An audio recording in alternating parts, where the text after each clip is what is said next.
IWB saat ini ada di ajang IMS 2025. Dan teman-teman, dilalah Cak. Nah, ini yang menarik nih, dilalah Kang Mas. Depan kita ada yang terbaru RC 213V yang sebenarnya Cak, kalau IWB amati ini sebenarnya bukan yang 2025 karena teman-teman harus tahu yang versi 2025 ini belum diputuskan seperti apa nantinya. Jadi kita akan coba bongkar sama semuanya versi 2024 akhir. Dan ini adalah versi yang paling update. Dan tentu saja sudah menggunakan livery terbaru, livery yang disebut sebagai Honda Castrol, bukan lagi Honda Repsol. Dan memang Cak, ternyata warna ini jauh lebih ganteng loh, asli, dibandingkan dengan yang 2024 ya. Auranya beda banget. Nah teman-teman, jadi untuk yang generasi terbaru ini saya akan menemukan sebuah desain yang memang agak beda. Sekali lagi dia memang mendongak ke atas ya. Dan untuk bagian visornya ini Cak, kita lihat ya bagian area sini, ini lebih slim ya. Nah ini lebih slim. Dan teman-teman, kalau mungkin IWB suaranya kurang jelas, IWB minta maaf karena kita berisik banget di sini Cak. Di ajang IMS ini memang lagi semuanya ngumpul, jadi mungkin agak berisik ya teman-teman. Tapi oke lah ya, mungkin sama bisa dengar dengan jelas. Oke, kita lanjut ya. Jadi teman-teman, yang paling baru adalah, mari kita intip bagian visornya. Ini adalah motor Joan Mir Cak. Dan di sini ada, lihat nih, ada stiker Mir. Ini adalah motor original dari RCV ya teman-teman. Jadi biar sama tahu, ini bukan bukan replika, bukan. Tapi ini adalah asli yang digunakan oleh tim HRC yang kemarin meluncurkannya di sini. Oke, di sini ada puik tempelan Cak. Tempelan puik-puik, dan kemudian ada biasa ya Castrol di depan sini, dan kemudian di bagian area sini semua serba biru Cak, serba biru dan biru. Lalu ada tempelan 36 ya Joan Mir. Dan teman-teman, untuk bentuk dari ini dia sayapnya Cak, sayapnya ini berundak ternyata. Kalau kita lihat ya, dia seperti ini Cak, ada tarikan bagian area sini dan warnanya merah membara. Jadi kelihatannya jadi kayak silau banget di mata ya Cak ya. Dan di area sini Cak ada tempelan Honda. Lalu di bagian sini kita menemukan ada rem R, dan dalamnya ini adalah karbon Cak. Nah ini dia, dalamnya karbon, lihat, full karbon sampai ke dalam. Jadi memang ini adalah salah satu kelebihan dari MotoGP bike yang rata-rata fairingnya sudah full karbon, karbon yang enteng dan juga kuat ya. Jadi memang dia mengejar bobot. Nah bentuk dari aeronya itu memang kalau kita lihat itu nggak banyak berbeda dibandingkan dengan yang versi sebelumnya 2024, kan memang ini versi terakhir 2024. Dan jika kita lihat Cak, inilah lihat bentuknya ya, shape-nya. Ini adalah salah satu inovasi Honda untuk mencoba mengejar ketertinggalan mereka dengan pabrikan Ducati. Dan di sini kita lihat bagian suspensinya, perhatikan di sini ya. Dan dari samping sini Cak. Nah ini dia bagian suspensinya. Kita sudah menggunakan tuh, suspensi sudah menggunakan full karbon Cak. Ohlins teman-teman semuanya. Kita coba deketin dari sini ya. Kita deketin biar kelihatan. Nah ini dia. Jadi kalau kita perhatikan di sini Cak, wah ini aja mahal Kang Mas. Remnya Brembo Cak. Ini adalah rem yang spesial banget pastinya. Banyak titanium. Lihat. Dan jika kita lihat juga disc brake-nya sudah menggunakan full karbon. Seperti ini Cak. Oke, dan inner tube-nya itu di-clear warna emas. Nah, sensor-sensornya banyak sekali. Dan teman-teman, untuk bagian velgnya menggunakan OZ Racing pastinya. Dan di bagian ban-bannya menggunakan Power Slick Michelin. Ini gambarannya jika kita lihat dari samping Cak. Wah, ini memang MotoGP itu beda banget ya. Lihat nih sensornya, aduh. Kita lihat di sini Cak. Itu lihat nih. Jadi kita prediksi ini adalah wiring-wiringnya dan semua terkoneksi dari CU Cak. Ini karbon semuanya, karbon semuanya full karbon. Dan bagian sini Cak, bagian segitiga bawahnya kita lihat semuanya diracik dengan satu tujuan, yakni mencari power sebanyak-banyaknya dengan stability sekuat-kuatnya. Di bagian knop-knopnya engine run off seperti ini. Dan gripnya lihat teman-teman, kemarin banyak yang nanya ya, CWB gripnya itu kenapa dikasih kawat gini. Jadi memang ini adalah salah satu cara untuk menahan, karena dipercaya karet grip itu akan lower lama-lama Cak. Sebab pembalap kan rebah parah. Nah makanya dikasih kawat seperti ini untuk mendapatkan stability tidak lower gitu lah Cak bahasanya Cak. Stability pada saat motor digeber rebah parah. Itu Cak ya. Dan ini teman-teman semuanya, kita intip bagian sini. Nah, kita intip sekarang di bagian sini. Nah, untuk bagian triple clamp-nya ini polosan Cak. Tulisan 2 dan speedometernya juga seperti itu. Ada tempelan HRC ya. Cover dari tabung remnya. HRC-nya juga kita lihat karbon semuanya. Lihat, sorry ininya ya speedometernya. Caster di bagian suspensinya seperti ini, sangat kompleks. Dan di area sana kita lihat ternyata ada tuas untuk radio device-nya ternyata dicopot Cak. Biasanya ada tuas sana, tapi untuk versi ini dihilangkan. Ada tombol-tombol riding mode semuanya ya teman-teman. Detailnya seperti ini. Dan jika kita lihat di sini ada cekungan Cak. Nah, ini cekungan di bagian tangki ini, lihat. Ini adalah untuk bagian dagu dari pembalap Cak. Lihat, cekung ya. Pada saat mereka tuck in atau drosor di belakang motor. Jadi memang dibuat oleh engineering seperti itu. Lalu di bagian area sini, nah ada untuk fuel cap-nya simple sekali, dia model tuas biasa, gak ada kunci pastinya. Tulisan Castrol HRC, dan di bagian area sini ada lambang Honda Cak. Nah, lambang Honda seperti itu Kang Mas. Oke, kita lihat bagian sasis-sasisnya. Sasis yang terbaru ini adalah sasis yang sebenarnya juga digunakan mereka di tahun 2025. Tapi informasinya Honda mengganti sasis berkali-kali mendapatkan stability, dan teman-teman ternyata lihat nih, fairingnya tuh ternyata ada pengganjal karetnya loh. Unik sekali ya, lihat tuh. Ya biar solid ya. Tuh. Di sini ada kisi-kisi untuk membuang panas. Lalu di bagian engine-nya, kita lihat ya engine-nya. Tuh, engine-nya lihat. Wow, dalamnya MotoGP kayak gini nih. Sedekat ini Cak kita bisa melihat, dan teman-teman perhatikan di sini ya. Jadi kalau kita lihat di bagian area sana itu menggunakan model sidepod yang lebar sekali. Sekali lagi ini adalah sidepod yang digunakan Honda pada akhir musim. Lalu saya perhatikan di bagian area sini ada downwash duct ya teman-teman. Ini downwash duct tuh kayak ini Cak. Jadi sama tahu ya. Jadi ada kayak, lihat nih, ada terowongan di area situ. Nah, ini terowongan downwash duct. Jadi sekali lagi ini untuk menghisap angin. Nah, ada cabang 2 pada saat motor rebah. Yaitu dipercaya memberikan kestabilan lebih pada motor. Lalu di bagian sana ground effect-nya, lihat Cak, ada model terowongan juga, tapi dipisah oleh Honda. Jadi kalau kita lihat detailnya memang ini motor gokil sih. Lalu bagian tangki-tangkinya Cak, ternyata secara default tangkinya sudah ada penahannya. Jadi dia ada 2 layer seperti ini. Ada 2 layer, dan lihat nih bagian ujung sininya, body-bodinya tuh kayak masuk ke dalam. Seperti itu teman-teman.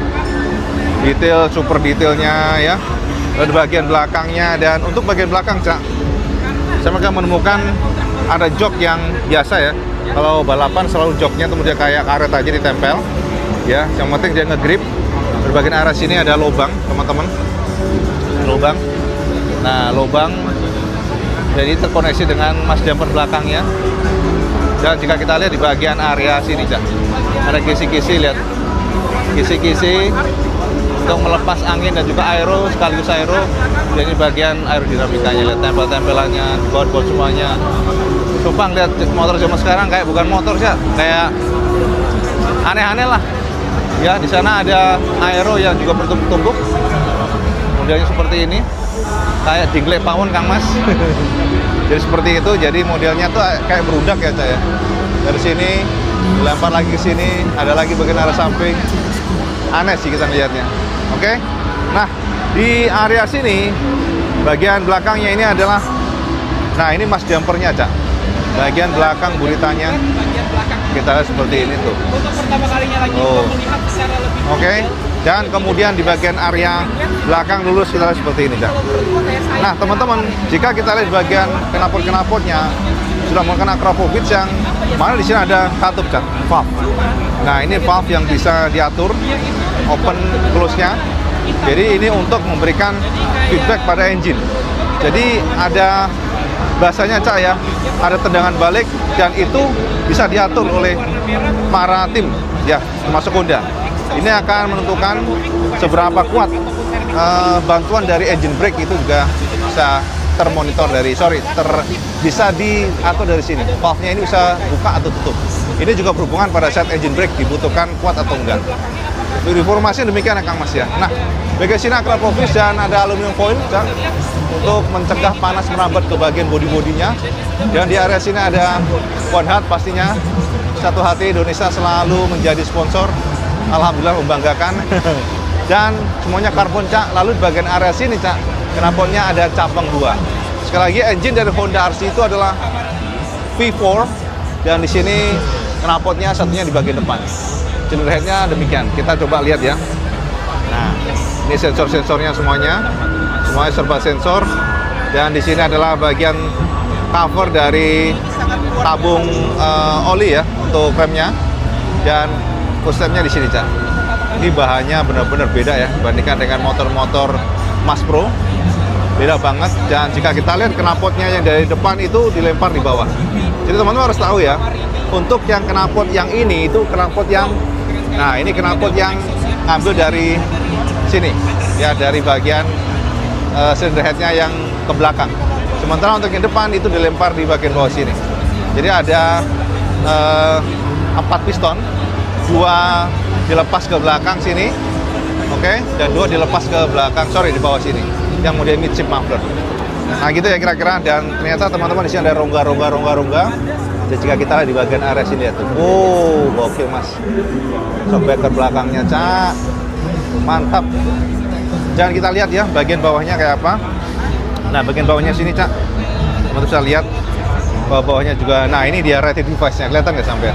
Itu dia akan masuk, dia akan narik atau akan memanjang pada saat diaktifkan.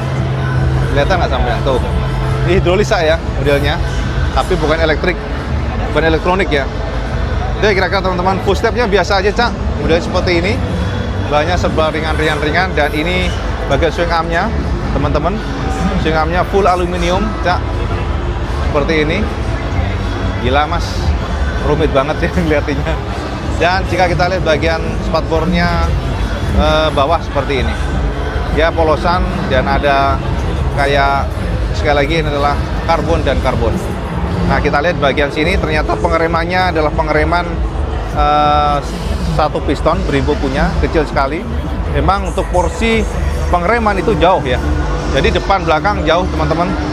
Kalau yang depan itu jauh lebih besar, sementara yang belakang itu kecil untuk pengeremannya, porsinya. Dan sini Cak, ini ada rongga-rongga teman-teman ya. Semuanya harus tahu ini adalah salah satu teknologi Honda. Rongga-rongga ini percaya bisa melepas panas Cak. Jadi ini akan membantu pelepasan panas lebih cepat untuk bagian belakangnya.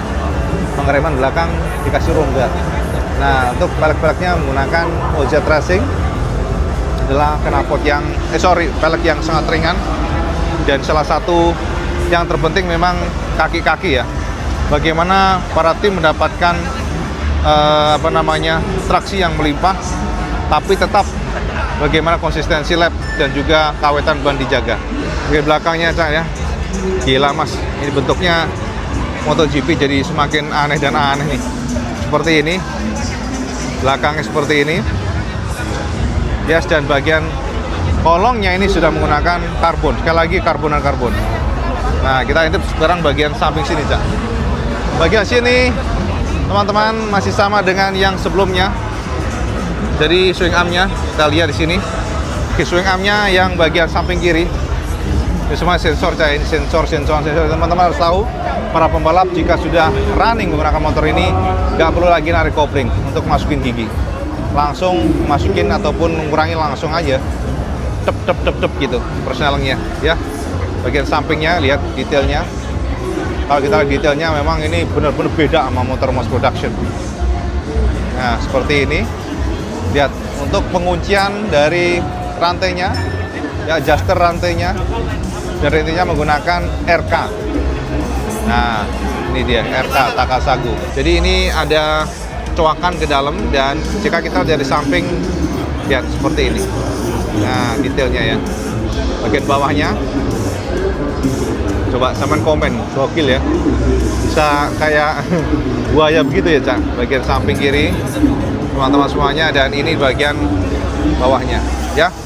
Oke, kita merambah ke bagian sini, dan teman-teman kalau kita melihat secara langsung ternyata untuk bagian ground effect-nya itu keluar dia modenya. Jadi fairingnya keluar menonjol dan lihat nih. Nah, bagian area sini ada bolongan dan ini bagian download duct-nya. Lalu di bagian area sini, nah, pokoknya memang sekarang banyak sekali tumpukan-tumpukan fairing yang nggak biasa dah. Bagian samping kiri mas, seperti ini. Dan sekali lagi jika kita lihat dari detailnya ini, maka sama akan menemukan sebuah detail yang luar biasa dah. Nah kita lihat di sini ya. Nah string dampernya aja beda cah, lihat tuh. Jadi seperti ini string dampernya. Nah bagian area sini mas. Oke, speedometernya minimalis ternyata. Dan ini tombol-tombolnya. Nah, ada run off buat adjuster rem ya, teman-teman. Oke. Nah, kayaknya di sini nih penguncinya sih. Kok kayak puntung begitu ya. Oke, bawah dalamnya. Dalam dari fairing seperti ini, bersama tahu nih. Nah, RCV. Ya. Oke, Mas ya. Jadi ini adalah generasi RC 23V versi yang kita katakan versi yang terbaru sebenarnya, karena memang belum ada update yang lebih fresh lagi dari ini selain dari Honda itu ngetes. Jadi kalau sampai nanya apakah ini paling update, yes, ini paling update, yang paling baru. Tapi kalau sampai nanya apakah ini final di tahun ini, enggak juga, karena Honda akan terus mencoba aero yang baru. Dan ini bagian buritanya seperti ini tuh. Oke. Bagian samping ya, bagian tombol-tombolnya dan bagian area ground effect-nya kita lihat dari jauh seperti ini mas. Oke, semakin berisik cak, jadi mohon maaf kalau mungkin kurang jelas ya. Jadi itu cak sekilas informasi sama semuanya tentang New RC 23V yang terbaru. Nah, itulah Cak, sekilas review IWB tentang New RCV yang kita katakan adalah generasi yang paling akhir sebelum kita menunggu bagaimana Honda menghomologasikan bentuk sayap, aero, dan lain sebagainya. Dan teman-teman semuanya, ternyata pada pengetesan buriram dan spang, Honda improve hampir setengah detik, dan sejauh ini Zarco pun memuji apa yang telah diraih oleh Honda, walaupun dari pihak para pembalap Honda mereka belum puas karena ketika mereka sudah mampu improve ternyata lawannya bisa improve 2 kali lipat dari mereka. Kita lihat seperti apa usaha dari Honda, dan jelas sosok dari MotoGP mesin sekarang memang beda banget. Bentuknya semakin aneh dan nyeleneh gara-gara aero dan aero. Nah, kira-kira sama suka nggak sih dengan desain yang terbaru ini, Cak? Sama komen di bawah Kang Mas.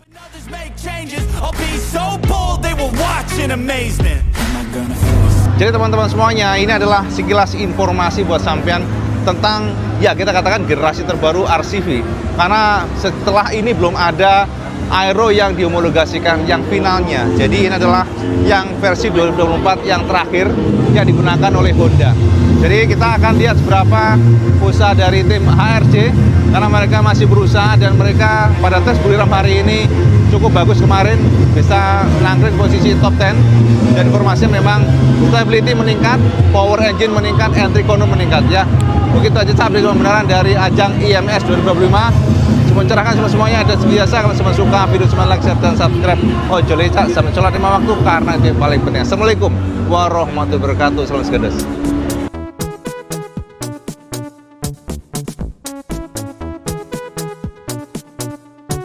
Happy is the perfect word to describe how I feel.